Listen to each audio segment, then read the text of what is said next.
بسم اللہ الرحمن الرحیم۔ معرفت امام حسن عسکری علیہ الصلوۃ والسلام۔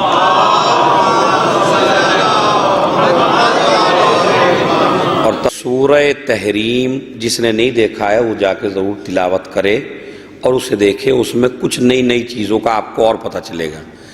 ارشاد ہو رہا ہے یا ایھا الذین آمنو، اے صاحبان ایمان، یعنی اللہ بندوں کو مومن کہہ کے پکار رہا ہے، اس سے بڑا درجہ کیا ہو سکتا ہے کہ ایک معبود، ایک پروردگار، ایک پیدا کرنے والا، ایک ہمارا خالق اپنے بندوں کو کہہ رہا اے مومنوں، اے صاحبان ایمان، قو انفسکم و اہلیکم نارا، تم اپنے آپ کو بھی اور اپنی اولاد کو جہنم کی آگ سے بچا لو۔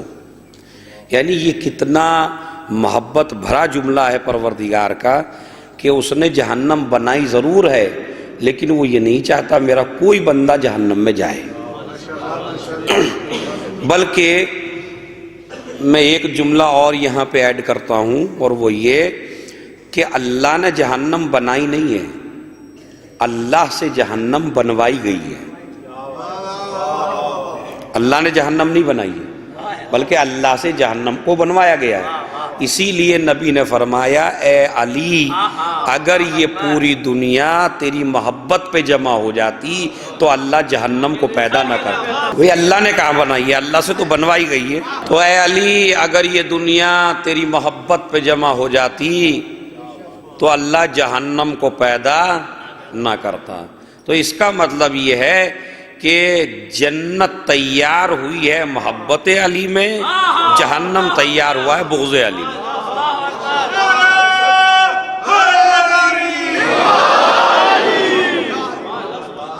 لہٰذا اب اس آیت کا ترجمہ اس طرح سمجھیے، یا ایھا الذین آمنو، اے صاحبان ایمان، قو انفسکم و اہلیکم نارا، تم اپنے آپ کو بھی اپنی اولاد کو بھی جہنم کی آگ سے بچا لو، اس لیے کہ یہ میں نے تمہارے لیے نہیں بنائی ہیں۔ تم اپنے اعمال غلط کر کے ادھر نہیں آنا، اس لیے کہ جس کے پاس 12 قائد ہوں سیرت پہ عمل کرنے کے لیے، تو اس انسان کو بھٹکنا نہیں چاہیے، راہ راست سے ہٹنا نہیں چاہیے۔ اور دین کا پابند بھی اسی کو ہونا ہے جو علی والا ہے، جو حسن عسکری والا ہے، تو اسی کو دین کا پابند بھی ہونا ہے۔ یا پھر میں بار بار توجہ اس لیے دلا رہا ہوں تاکہ آپ دیکھیں جا کے اس میں، اے صاحبان ایمان، اے علی والو، اے عزادارو، اے 12 کے ماننے والو، تم اپنے کو اور اپنی اولاد کو جہنم کی آگ سے بچاؤ۔ اور ایسا نہیں ہے جیسے رات کی مجلس میں بھی میں نے کہا تھا کہ خود تو بڑی نمازیں پڑھ لی، روزے رکھ لیے، حج کر لیے، اور اولاد کو یہ بھی نہیں بتایا ہمارا مذہب کیا ہے۔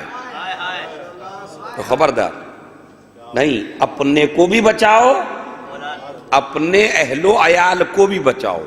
خود بچنا کمال نہیں ہے، قرآن یہ کہتا ہے خود بچنا کمال یہ ہے کہ خود بھی جہنم کی آگ سے بچو، تمہاری اولاد بھی۔ سب سے پہلا سوال نہ یہ پوچھیں گے امام کہ تم وکیل ہو، ڈاکٹر ہو، کیا ہو۔ سب سے پہلا سوال یہ ہوگا جس دین پر ہو وہ دین آتا ہے یا نہیں، یہ ہوگا امام کا سوال سب سے پہلا ایک جوان۔ جس دین پر ہو وہ دین تم سے آتا ہے یا نہیں۔ جوان کہے گا نہیں آتا، اب امام یہ کہیں گے کہ 15 سال سے پہلے تو ہم نے دین واجب نہیں کیا تھا تمہارے اوپر، لہذا یہ اچھا موقع تھا دین سیکھنے کا، اس لیے کہ اس میں خود سیکھنا مانگا تھا، کرنا نہیں۔ 15 سال سے پہلے جتنا بھی ہو سیکھ لیجئے، عمل کی منزل آتی ہے 15 سال کے بعد جو واجب ہوتا ہے عمل، اور 15 کے بعد بھی ہم نے آپ کو کتنے سال دیے، اور 10 سال اور زیادہ دیے تاکہ اب بھی سیکھ لے، مگر اس جوان نے اب بھی نہیں سیکھا، اس لیے کہ ہماری فورس میں کسی ایسے آدمی کا کام نہیں ہے جس سے دین نہ آتا ہو۔ امام زمانہ کی آرمی میں وہی آدمی چلے گا جس پہ دین آتا ہو، شریعت آتی ہو، مذہب آتا ہو۔ تو مذہب کو جتنا آپ نے آسان سمجھ لیا اتنا ہے نہیں کہ کچھ بھی. واقعاً ماں باپ جو ادھر ادھر ملکوں میں وہ تو بالکل ہی غافل ہو گئے, اپنی دنیا الگ کر لی, بچوں کی دنیا الگ کر لی. قبر میں پہلا سوال یہی ہوگا جو امانت ہم نے دی تھی اسے کس راستے پہ لگا کے آئے ہو. اچھا رزق کے لیے پریشان نہیں ہونا ہے تمہیں, گھر میں بیٹھنا نہیں ہے, رزق کے لیے کوشش کرنی ہے, لیکن ڈرنا نہیں ہے کہ ملے گا یا نہیں ملے گا. اس لیے کہ عمل کی ذمہ داری تمہارے اوپر ہے, رزق کی ذمہ داری ہمارے اوپر ہے. ہم دیں گے تمہیں, ہم نے وعدہ کیا. اسی لیے اس نے کہا میں نے رازق کسی بندے کو نہیں بنایا ہے. اگر میں رازق کسی بندے کو بنا دیتا تو آج اس سے لڑائی ہو گئی, اس کا رزق روک لیا, کل اس سے لڑائی ہو گئی, اس کا رزق روک لیا, پرسوں تیسرے قبیلے سے لڑائی ہو گئی, اس کا رزق روک لیا. تو آپ ذرا انصاف سے بتائیے, اگر ہم آپس میں جتنے بھی ہیں ایک دوسرے کا رزق ایک دوسرے کے ہاتھ میں ہوتا ہے, تو جو میرے پاس تھا وہ میں نے روک لیا, جو آپ کے پاس تھا وہ آپ نے روک لیا, آپ بھی مر گئے میں بھی مر گیا. اللہ نے یہ کہا کہ میں ایسے نالائقوں کے ہاتھ میں رزق کی ذمہ داری نہیں دوں گا, یہ ذمہ داری میری ہے, رازق میں ہوں. تو کمال کی بات یہ ہے اگر تمہارے اندر ایمان ہے تو تم کسی چیز کے لیے بھی پریشان ہو مگر رزق کے لیے پریشان نہ ہونا, اس لیے کہ اس کا ذمہ دار تمہارا خدا ہے. اسی وجہ سے ہمارے 11ویں امام امام حسن عسکری علیہ السلام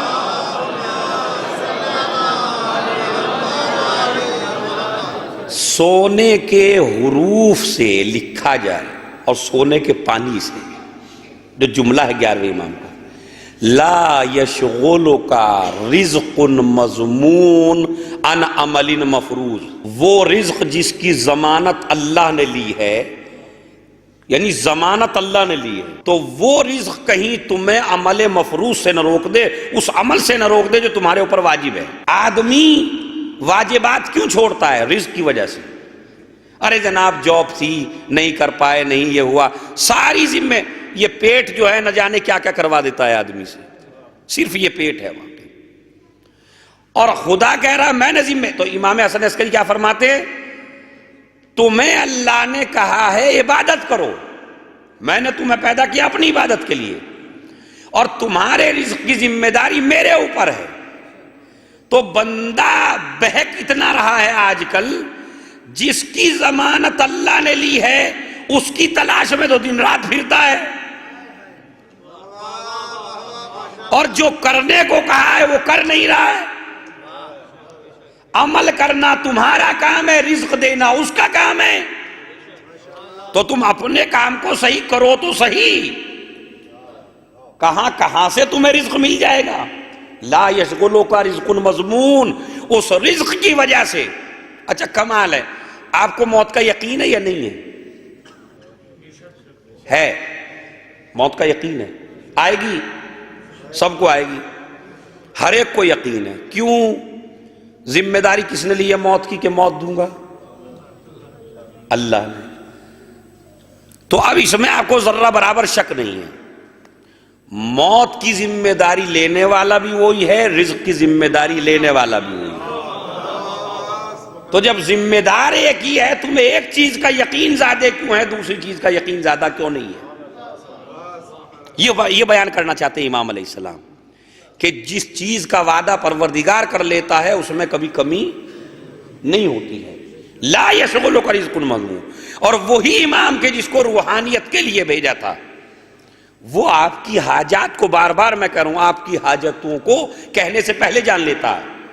خود ایک شخص ہے جس نے خط لکھا امام کو, قلم رکھا, روشنائی قلم پر نہیں لگائی, بات سمجھ رہے ہیں, اور سادہ پرچے کے اوپر خالی قلم چلایا اور اس خط کو بھیج دیا امام کے پاس. اگر آپ ہوتے تو کہتے بالکل سادہ ہے یہ, تو اس میں کچھ بھی نہیں ہے.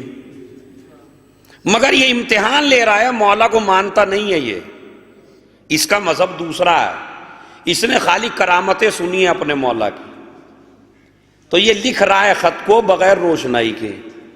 ادھر سے 11ویں امام کی طرف سے جو جواب آیا تو جو سوال کیا تھا وہ سوال بھی لکھا آیا، جو اس کا جواب تھا وہ جواب بھی لکھا آیا، اور اس کے بعد کہا تیرا نام یہ ہے، تیرے باپ کا نام یہ ہے، یہ تیرا نام ہے، یہ تیرے باپ کا نام۔ تو اس نے کہا نہیں ہے، لیکن چونکہ یہ نسل اور ذریت زہرا ہے، یہ نسل علی ہے، یہ اپنے دور کا علی ہے، اسے سب کچھ معلوم ہے، چاہے آپ بیان کیجئے یا نہ کیجئے۔ اسی طرح سنیے، توجہ چاہتا ہوں، ایک سائل نے اور سوال کیا، دو مسئلے پوچھنے ہیں اسے۔ ایک مسئلہ یہ ہے کہ مولا یہ بتائیے آپ کے بعد امام کون ہے؟ دوسرا سوال کیا، مولا لکھا خط میں، دوسرا سوال لکھتا ہے مولا وہ جو امام ہوگا تمہارے بعد میں وہ حکومت کیسے کرے گا، فیصلے کیسے کرے گا؟ تیسرا سوال اور لکھنا چاہتا تھا لیکن لکھنا بھول گیا، یعنی خود یہ آدمی لکھنا بھول گیا۔ خط پہنچا 11ویں امام کے پاس، امام علیہ السلام نے فرمایا کہ میرے بعد میرا ہادی امام منتظر ہے، صلوات پڑھے محمد علیہ محمد،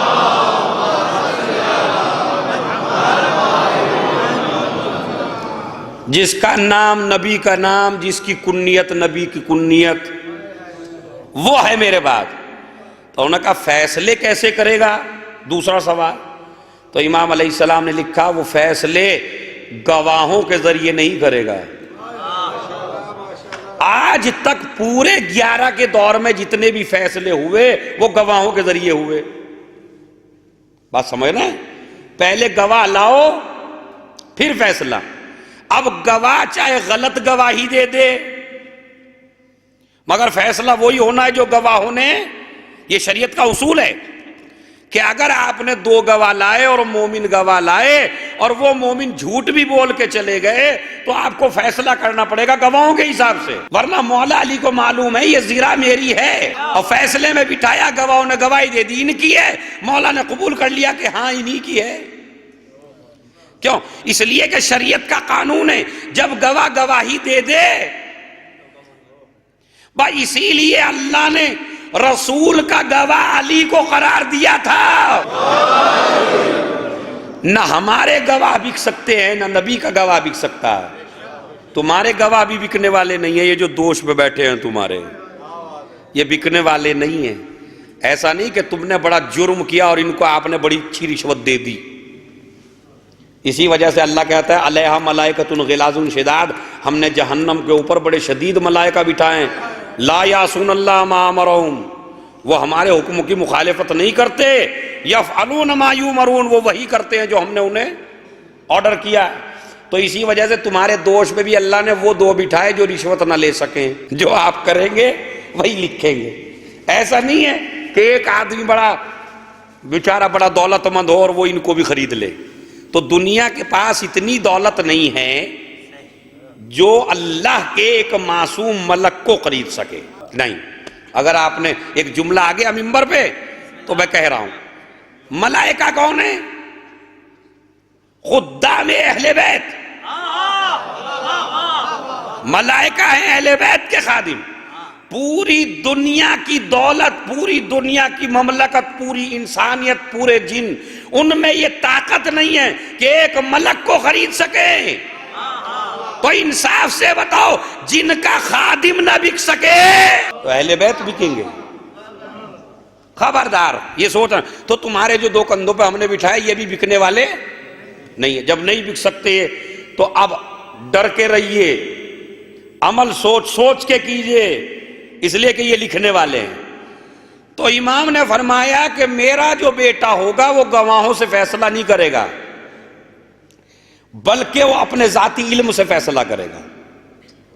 آج تک تاریخ میں یہ ہوا، گواہوں کو خرید لیا گیا ہے اور حقدار مایوس ہو کے چلا گیا ہے، لیکن اب چونکہ بعد میں کوئی نیا امام آنے والا نہیں ہے، وہی آخری امام ہے، تو جتنے فیصلے ہوں گے اپنے ذاتی علم سے، اور ایک فیصلہ بھی غلط نہیں ہوگا چونکہ ہم نے اسے عصمت کبریٰ عنایت فرمائی ہے۔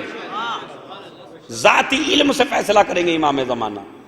گواہ تو کہیں گے نہیں، گواہ خریدے جائیں گے اس دور میں بھی، لیکن امام ان گواہوں سے فیصلہ نہیں کریں گے، اپنے ذاتی علم سے فیصلہ کریں گے. یہ جواب دیا. دوسرا، تیسرے میں سنیے، توجہ چاہتا ہوں میں، تیسرے سوال جو لکھنا بھول گیا تھا سائل، امام نے لکھا کہ تیسرا سوال جو تمہارے ذہن میں تھا، جسے تم لکھنا بھول گئے تھے، وہ یہ تھا کہ تم کافی دن سے بخار میں مبتلا ہو اور اپنے امام سے کوئی ایسا نسخہ چاہتے تھے کہ جس سے بخار کم ہو جائے. تو امام علیہ السلام نے کہا اس کا جواب بھی یہ ہے کہ قرآن مجید کی ایک آیت جب ابراہیم کو آگ میں ڈالا جا رہا تھا تو آواز قدرت آئی، یا نار کونی بردن و سلامن علی ابراہیم. اے آگ کونی بردن، تو ٹھنڈی ہو جا، و سلامن، اتنی بھی ٹھنڈی نہ ہونا جو پریشان کر دے، علی ابراہیم، ابراہیم کے اوپر. تو امام علیہ السلام نے فرمایا جب تمہیں بخار تیز ہو رہا ہو تو ایک ورقے پہ لکھ کر اپنے گلے میں اس آیت کو ڈال لو، تو پروردگار تمہیں بخار سے محفوظ کر دے گا. اچھا آیت میں کیا، یا نارو کونی، اے آگ ٹھنڈی. تو جب ٹھنڈی ہو جا، آگے کیا کہنے کی ضرورت نہیں، وسلامن، ٹھنڈی بھی ہو جا اور اتنی بھی ٹھنڈی نہ ہونا جو انہیں نقصان پہنچائے. اسی طرح کہتے ہیں ڈاکٹروں کا آج تک یہ ریسرچ ہے کہ اگر بخار تیز ہو رہا ہو تو ایک دم نہ اتارو، اگر بالکل ہی ٹھنڈا کرنے کی دوا دے دی تو واقعی ٹھنڈا ہو جائے گا یہ مریض. تو امام علیہ السلام نے بالکل آیت وہی بتائی، بخار اترے تو دھیرے دھیرے اترے. یا نارو کونی بردن و سلامن علی ابراہیم، یہ سوال لکھ کے بھیج دیا امام علیہ السلام نے. تیسرا راوی جس نے سوال کیا امام علیہ السلام سے، بڑا عجیب و غریب سوال ہے جس پہ کبھی کبھی ہمارے جوانوں کے ذہن میں بھی آتا ہوگا یہ سوال، اور واقع نہ آتا ہے. وہ کیا، فَلِلذَّكَرِ مِثْلُ حَظِّ الْأُنثَيَيْنِ. ایک طرف تو قرآن مجید یہ کہتا ہے عورت کا یہ حق ہے، عورت کے یہ حق ہیں، عورت کے یہ حق ہیں، اور وہی قرآن یہ کہتا ہے کہ مرد کا حصہ ڈبل ہے اور عورت کا حصہ کہہ رہا ہے ایک. مرد کو 2 حصے ملیں گے، عورت کو، یہی ہے نا، فَلِلذَّكَرِ مِثْلُ حَظِّ الْأُنثَيَيْنِ. مرد کو ڈبل ملے گا، عورت کو ڈبل نہیں ملے گا. یہ بھی پوچھ لیا امام علیہ السلام سے، مولا یہ کیا بات ہے، وہ صنف نازک اس کو ایک حصہ، یہ ٹاگٹا جوان اس کو مل رہے ہیں 2 حصے. تو امام علیہ السلام نے فرمایا کہ جس کے حقوق زیادہ ہوتے ہیں اس کے فرائض بھی زیادہ ہوتے ہیں. انما المرأۃ، امام فرماتے ہیں اس کو ایک حصہ اس وجہ سے مل رہا ہے کہ عورت کے اوپر جہاد واجب نہیں ہے، اور عورت کے اوپر نان و نفقہ کمانا بھی واجب نہیں ہے. مرد کی ذمہ داری ہے عورت کا نان و نفقہ اٹھانا، یہ عورت کی ذمہ داری. بھائی کما کے لانا کس کی ذمہ داری ہے؟ یہ الگ مسئلہ ہے کہ ترقی یافتہ اس میں عورت بھی کمانے لگے، ٹھیک ہے کمانا چاہیے، کوئی بات نہیں، جاب کرنی چاہیے، شرعی پردے میں رہ کے عورت جاب کر سکتی ہے، کوئی مسئلہ نہیں ہے. لیکن اس کے اوپر واجب نہیں ہے کہ مرد کا خرچ اٹھائے، ولو سیلری چاہے جتنی زیادہ ہو. یہ اگر دے دے تو اس کا فضل ہے،